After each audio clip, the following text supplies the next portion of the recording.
were few words spoken between us, but the phrases I remember vividly, "You need to eat," and "Do you have pocket money?" probably paint a good picture of the man my grandpa was. He was a Marlboro man. He loved his westerns, a good pack of smokes, and some whiskey and beer every now and then. He was also a voyager. Seldom were there times where he didn't wear his signature U.S. Navy retired hat, reminding me that his journey to this country was not without sacrifice. Born in the Philippines, Grandpa Oscar chose to serve in the U.S. Navy as a means to a better life.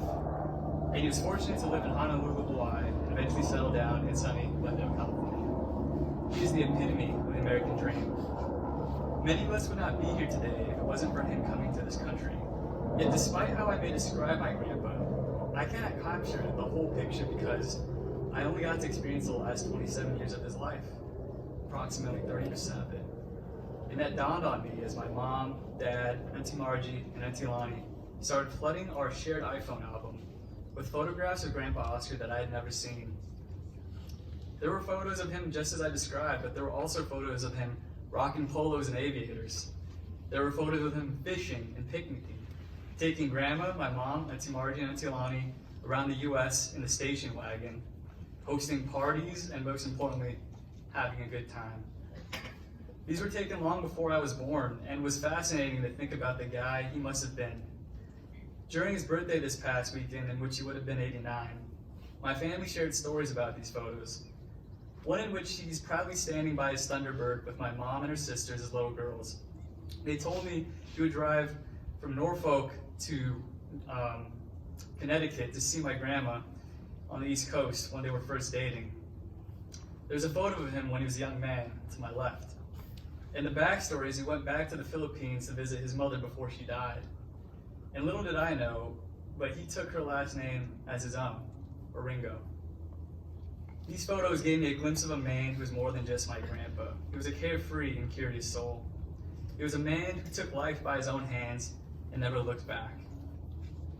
He was a loving and proud husband and father of 3 daughters, eventually the grandfather of 7 obnoxious grandchildren. And these photos represent more than just who he was. They represent memories of him for those who were part of his life as he was a part of theirs. I learned just how important these photographs are in preserving his memory.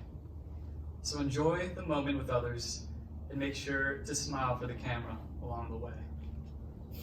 For such an extraordinary man, I felt like my time with Grandpa was somewhat ordinary. And for a long time, I fixated on the casual interactions we had, yet they replay in my mind like a highlight reel.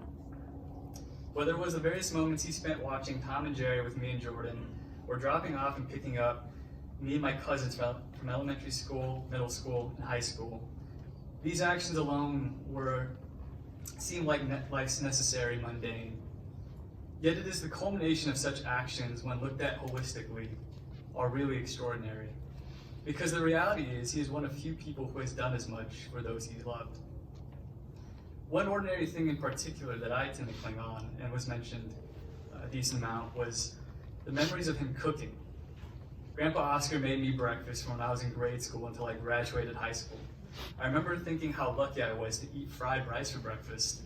I also remember being perplexed when I realized not many other kids did eat fried rice for breakfast. At parties he hosted, he prepared most of the food, and I remember wanting to be at the table to learn how to wrap the lumpia. He would always turn me away to go outside and play. For those who know me, I love food and cooking. I enjoy it because it's a way for me to hang out and get to know people, expose myself to new experiences, and bring a sense of creativity in my life that I otherwise would not have. It wasn't until Grandpa passed that I looked back and connected the dots, that my constant exposure to his way of giving back to people, especially to me, shaped some of my core personal values. It was more than just cooking and food at that point.